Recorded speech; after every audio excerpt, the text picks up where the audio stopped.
Assalamualaikum warahmatullahi wabarakatuh. Salam sejahtera bagi kita semua. Salam Om Swastiastu, Namo Buddhaya, dan salam kebajikan. Hari ini kita akan membahas tentang uang dan perbankan. Pembahasan yang pertama yaitu tentang uang. Terdapat 8 pokok pembahasan yang akan kita bahas. Yang pertama tentang pengertian uang, kedua fungsi uang, ketiga jenis-jenis uang, keempat penawaran dan permintaan uang, kelima grafik permintaan uang, keenam teori kuantitas uang, ketujuh nilai uang, dan yang kedelapan uang yang beredar dan uang inti. Pembahasan yang pertama yaitu pengertian uang. Beberapa para ahli ekonomi yang mendefinisikan tentang uang diantaranya, yang pertama Robertson, uang adalah sesuatu yang umum diterima untuk pembayaran barang-barang. Yang kedua Albert Gaylord Hart, uang adalah kekayaan yang oleh pemiliknya dapat digunakan untuk membayar sejumlah utang dengan segera tanpa menunda. Jadi, uang adalah alat untuk mempermudah pertukaran yang secara umum dapat diterima dalam bentuk pembelian barang dan jasa. Fungsi uang dibagi menjadi dua, yaitu fungsi asli dan fungsi turunan. Yang pertama, fungsi asli. Fungsi asli menunjukkan fungsi yang mula-mula melekat pada uang atau fungsi yang mengacu pada tujuan awal diciptakannya uang. Fungsi asli dibagi menjadi dua lagi, yaitu pertama sebagai alat tukar umum. Uang berfungsi sebagai alat untuk pertukaran yang mengatasi kesulitan dalam pertukaran secara natural. Yang kedua sebagai satuan hitung. Uang berfungsi untuk menentukan nilai dari suatu barang atau jasa serta untuk menentukan besarnya harga.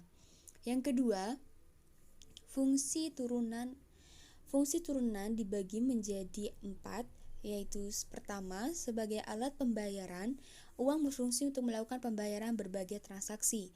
Yang kedua, sebagai pembayaran utang, uang berfungsi untuk melakukan dan menentukan pembayaran kewajiban atau digunakan untuk standar pembayaran utang. Yang ketiga, penimbun kekayaan, artinya uang dapat disimpan terlebih dahulu yang nanti akan mempermudah dalam pertukaran di masa datang. Yang terakhir, yang keempat, sebagai alat pembentukan modal dan pemindahan modal, yaitu berfungsi untuk menambah atau memperbesar modal usaha, baik dipergunakan sendiri maupun dipinjamkan kepada orang lain yang membutuhkan modal tersebut. Jenis-jenis uang dibedakan berdasarkan satu, bahan atau materialnya, dua, lembaga atau badan pembuatnya, tiga, nilai, dan yang keempat, daerah berlakunya. Yang pertama, berdasarkan bahan atau materialnya, dibagi menjadi dua jenis, yaitu uang logam. Uang yang dibuat dari semacam logam tertentu dengan berat dan kadar tertentu pula. Yang kedua, uang kertas. Uang kertas merupakan uang kepercayaan karena semua masyarakat mau menerima uang tersebut sebagai alat pembayaran walaupun nilai intrinsiknya jauh lebih kecil daripada nilai nominalnya. Yang kedua, berdasarkan lembaga atau badan pembuatnya. Berdasarkan lembaga atau penerbitnya dapat dibedakan menjadi uang kartal dan uang giral. Uang kartal adalah uang yang diberi tanda atau cap oleh pemerintah sehingga berlaku sebagai alat pembayaran yang sah dan dapat diterima umum. Yang kedua, uang giral. Uang giral adalah simpanan atau deposito pada bank yang dapat diambil dengan menggunakan cek, giro, atau surat perintah pembayaran lainnya. Yang ketiga, berdasarkan nilainya. Pada sebuah bank, kita mengenal nilai nominal dan nilai intrinsik. Berdasarkan nilai nominal dan nilai intrinsiknya, uang dapat dibedakan sebagai berikut. Yang pertama, uang bernilai penuh, artinya uang yang nilai intrinsiknya sama dengan nilai nominalnya. Contohnya uang logam dari emas. Yang kedua, uang yang tidak bernilai penuh, artinya uang yang nilai intrinsiknya lebih kecil daripada nilai nominalnya. Yang keempat, berdasarkan kawasan atau daerah berlakunya. Jenis yang berdasarkan daerah kawasan dapat dibedakan menjadi dua, yaitu uang domestik, artinya uang yang berlaku hanya di suatu negara tertentu. Di luar negara tersebut mungkin berlaku dan tidak atau kemungkinan tidak berlaku. Yang kedua, uang internasional, yaitu uang yang dapat berlaku tidak hanya dalam suatu negara, tetapi juga berlaku dan diakui di berbagai negara di dunia. Misal, uang dolar, yen, euro, dan sebagainya. Permintaan dan penawaran uang. Pertama, permintaan uang adalah sejumlah uang tertentu yang dibutuhkan oleh masyarakat untuk melakukan transaksi dalam perdagangan atau tujuan tertentu. Permintaan uang datang dari 4 pihak, yaitu pertama pihak perseorangan atau konsumen, kedua pihak penguasa atau produsen, ketiga pihak investor atau penanaman modal, yang keempat pihak pemerintah. Faktor-faktor yang mempengaruhi permintaan uang diantaranya, yang pertama adanya keinginan untuk memegang uang atau motif pemegang uang. Yang kedua, tingkat pendapatan real, yaitu tingkat pendapatan yang benar-benar diterima oleh masyarakat dan telah memperhitungkan unsur inflasi. Yang ketiga, tinggi rendah tingkat bunga. Yang keempat, adanya investasi atau pengembangan usaha sehingga membutuhkan dana atau uang. Yang kelima, tingkat harga yang berlaku di pasar. Selanjutnya, penawaran uang. Penawaran uang adalah sejumlah uang yang tertentu yang disediakan oleh pemerintah atau bank untuk dapat dimiliki oleh masyarakat. Penawaran uang dapat mempengaruhi tingkat harga, tingkat bunga, tingkat kegiatan ekonomi suatu negara. Faktor-faktor yang mempengaruhi penawaran uang diantaranya, yang pertama, kebutuhan pemerintah untuk memenuhi anggaran, untuk menekankan tingkat inflasi atau kenaikan harga, dan untuk menambah jumlah uang yang beredar. Yang kedua, keadaan internasional yang tidak stabil. Yang ketiga, perkembangan perdagangan luar negeri, kegiatan ekspor impor. Yang keempat, sistem perbankan yang berlaku. Yang kelima, penciptaan uang yang baru untuk menambah jumlah uang yang beredar.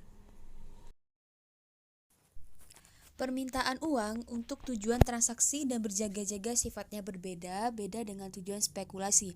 Permintaan uang untuk tujuan transaksi dan berjaga-jaga ditentukan oleh pendapatan masyarakat atau pendapatan nasional, sedangkan permintaan uang untuk tujuan spekulasi ditentukan oleh tingkat bunga.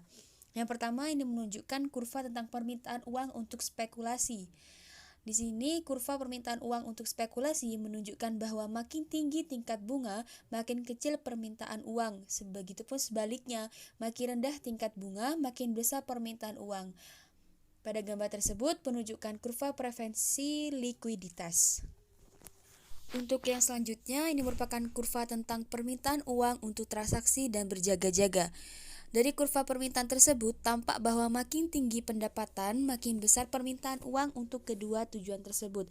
Sementara itu, pada saat pendapatan sebesar Y0, maka jumlah uang yang diperlukan untuk transaksi dan berjaga-jaga sebesar M0. Tetapi bila pendapatan sebesar Y1, maka uang yang diperlukan sebesar M1.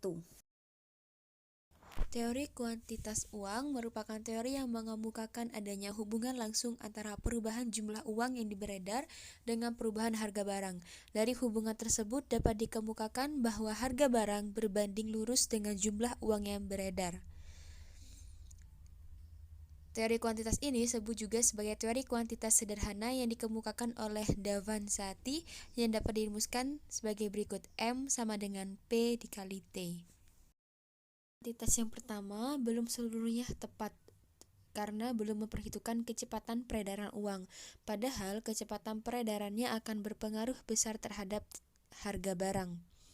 Teori kuantitas ini kemudian dilengkapi oleh Irving Fisher dengan rumus MV sama dengan PT. Keterangannya: M sebagai jumlah uang yang beredar, V kecepatan peredaran uang, P tingkat harga rata-rata barang, dan T jumlah uang yang diperdagangkan.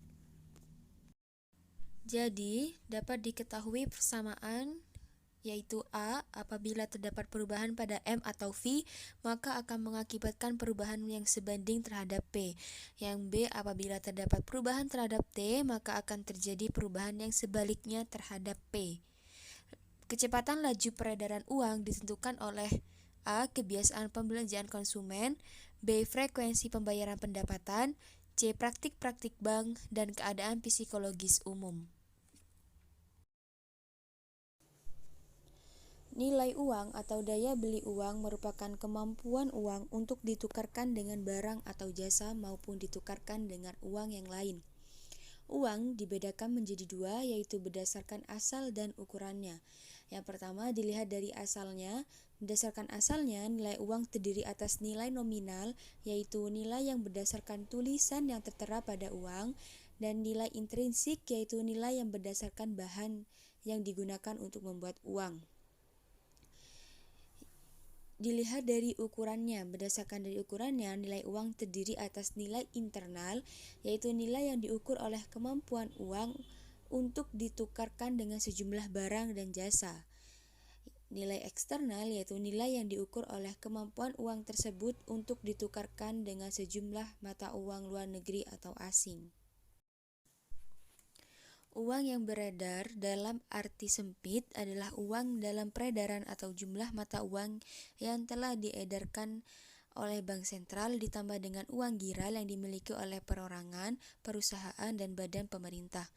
Sementara itu dalam arti luas, uang yang beredar meliputi bagian-bagian dari yang pertama, mata uang dalam peredaran atau uang kartal, yang kedua uang giral, ketiga uang kuasi.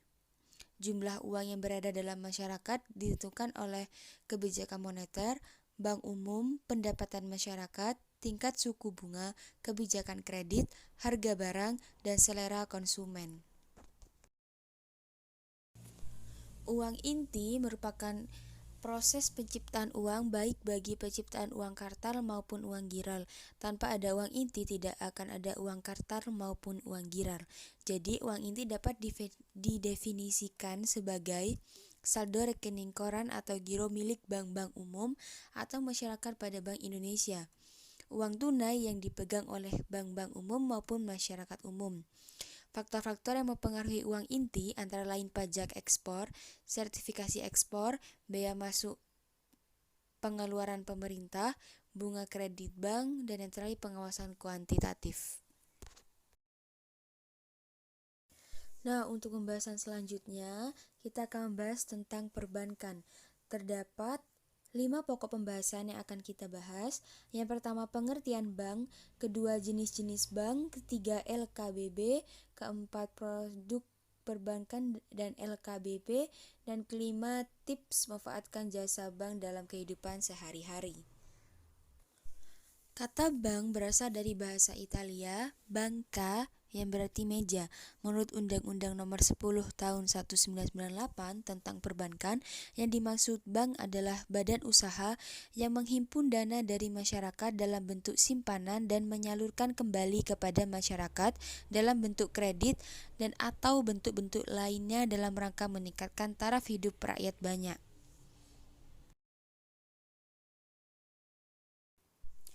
Jenis-jenis perbankan dewasa ini dapat ditinjau dari beberapa segi, yaitu segi fungsi, kepemilikan, status, dan cara menentukan harga. Dari segi fungsi, dibedakan menjadi bank umum, yaitu bank dapat memberikan jasa dalam lalu lintas pembayaran, dan bank pengkreditan rakyat adalah bank yang melaksanakan kegiatan usaha secara konvensional atau berdasarkan prinsip syariah yang dalam kegiatannya tidak memberikan jasa dalam lalu lintas pembayaran. Dari segi kepemilikan, bank dibagi menjadi bank milik pemerintah. Bank milik pemerintah merupakan bank yang akte pendiriannya maupun modal sepenuhnya dimiliki oleh pemerintah, sehingga keuntungannya dimiliki oleh pemerintah pula. Yang kedua, bank milik swasta nasional. Bank ini merupakan bank yang seluruh atau sebagian besar sahamnya dimiliki oleh swasta nasional, sehingga keuntungannya menjadi milik swasta pula. Ketiga, bank milik koperasi, bank yang kepemilikan saham-sahamnya oleh perusahaan yang berbadan hukum koperasi. Yang keempat, bank milik asing, merupakan cabang dari bank yang ada di luar negeri atau seluruh sahamnya dimiliki oleh pihak asing. Yang kelima, bank milik campuran. Bank milik campuran, bank yang sahamnya dimiliki oleh pihak asing dan pihak swasta nasional dan secara mayoritas sahamnya dipegang oleh warga negara Indonesia. Selanjutnya, bank dari segi status. Yang pertama, bank devisa. Bank devisa merupakan bank yang dapat melaksanakan transaksi ke luar negeri atau yang berhubungan dengan mata uang asing secara keseluruhan. Yang kedua, bank non-devisa. Bank ini merupakan bank yang belum mempunyai izin untuk melaksanakan transaksi sebagai bank devisa, sehingga tidak dapat melaksanakan transaksi yang berhubungan dengan luar negeri. Bank dilihat dari segi cara menentukan harga dibagi menjadi dua jenis, yaitu bank yang berdasarkan prinsip konvensional barat. Hampir semua bank yang ada di Indonesia berdasarkan prinsip kerja konvensional. Mendapatkan keuntungan dengan cara menetapkan bunga sebagai harga, baik untuk simpanan seperti giro, tabungan, maupun deposito. Harga untuk pinjaman atau kredit juga ditentukan berdasarkan tingkat suku bunga, sedangkan penetapan keuntungan untuk jasa bank lainnya ditetapkan biaya dalam nominal atau persentase tertentu. Yang kedua, bank yang berdasarkan prinsip syariah Islam. Perbedaan pokok antara bank konvensional dengan bank syariah terletak pada landasan falsafah yang dianut. Bank syariah tidak melaksanakan sistem bunga, sedangkan bank konvensional dengan sistem bunga. Bagi bank syariah, penentuan harga atau pencarian keuntungan didasarkan pada prinsip bagi hasil. Sebagaimana bank, lembaga keuangan bukan bank juga berfungsi sebagai pengumpul dan penyalur dana dari dan ke masyarakat. Maksudnya adalah untuk menunjang pengembangan pasar uang dan pasar modal serta membantu permodalan perusahaan-perusahaan. Tujuan pendiriannya LKBB antara lain sebagai A. Untuk memberikan pembiayaan dalam bentuk pinjaman jangka panjang dan menengah. B. Untuk penyertaan saham dan perusahaan-perusahaan. C. Untuk merangsang penyertaan modal swasta dan memperluas sumber-sumber pembiayaan bagi kegiatan dunia usaha. Yang D. Sebagai penggerak, perantara atau penanggung setiap pengeluaran dan pertukaran saham-saham, surat utang, obligasi, dan surat berharga lainnya. Yang E. Sebagai salah satu lembaga penunjang pasar uang dan pasar modal. Menurut jenisnya, lembaga keuangan bukan bank dapat dibedakan sebagai berikut. Yang pertama, lembaga pembiayaan pembangunan, yaitu lembaga yang usahanya diberikan kredit jangka menengah dan panjang, contohnya PT Bahana. Yang kedua, lembaga perantara penerbitan dan perdagangan surat-surat berharga, contohnya dari PT Indovest.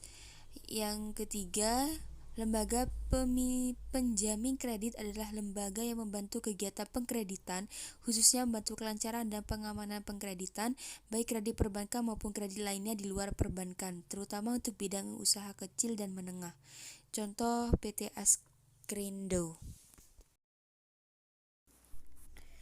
Produk perbankan dan lembaga keuangan terdiri dari, pertama itu kredit pasif. Kredit pasif itu dibagi lagi menjadi beberapa, yaitu A. Giro, simpanan yang dapat digunakan sebagai alat pembayaran dan penarikan, dapat dilakukan setiap saat dengan menggunakan cek, sarana perintah pembayaran, atau dengan cara pemindah bukuan. Yang B. Deposito berjangka, yaitu simpanan yang penarikannya hanya dapat dilakukan pada waktu tertentu. Yang C. Sertifikat deposito, yaitu deposito berjangka yang bukti simpanannya dapat diperdagangkan. Yang D. Tabungan, yaitu simpanan yang penarikannya hanya dapat dilakukan menurut syarat tertentu yang disepakati, tetapi tidak dapat ditarik dengan cek atau alat yang dipersamakan pada saat itu. Yang E. Surat berharga, yaitu surat pengakuan utang, wesel, saham, obligasi. Yang kedua, kredit aktif. Kredit aktif ini terdiri di beberapa, yang A. Kredit rekening koran, artinya kredit yang diberikan sesuai dengan kebutuhan dengan jaminan surat-surat berharga, barang dalam gudang atau barang yang bergerak. Yang B. Kredit reimburse, artinya kredit yang diberikan dengan cara membayar harga pembelian suatu barang setelah nasabah memperlihatkan bukti-bukti pengiriman barang antar negara. Yang C. Kredit accept, artinya kredit yang diberikan dengan cara menandatangani wesel yang ditarik oleh nasabah dan dijual ke bank.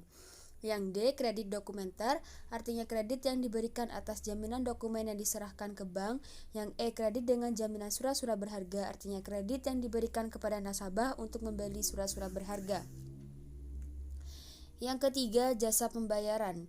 Produk-produk lembaga keuangan bukan bank antara lain, yang pertama itu perusahaan pembiayaan, B. Perusahaan sewa guna atau leasing, C. Perusahaan anjak piutang, D. Perusahaan pegadaian, E. Perusahaan kartu kredit, F. Perusahaan asuransi, dan yang terakhir G. Perusahaan penyelenggara dana pensiun. Cara-cara memanfaatkan jasa bank dalam kehidupan sehari-hari. Yang pertama, transfer uang atau pengiriman uang. Kedua, menjamin surat-surat berharga yang diperjualbelikan oleh masyarakat. Yang ketiga, melaksanakan inkaso atau penagihan wesel atau surat utang atas nama nasabah dari pihak lain.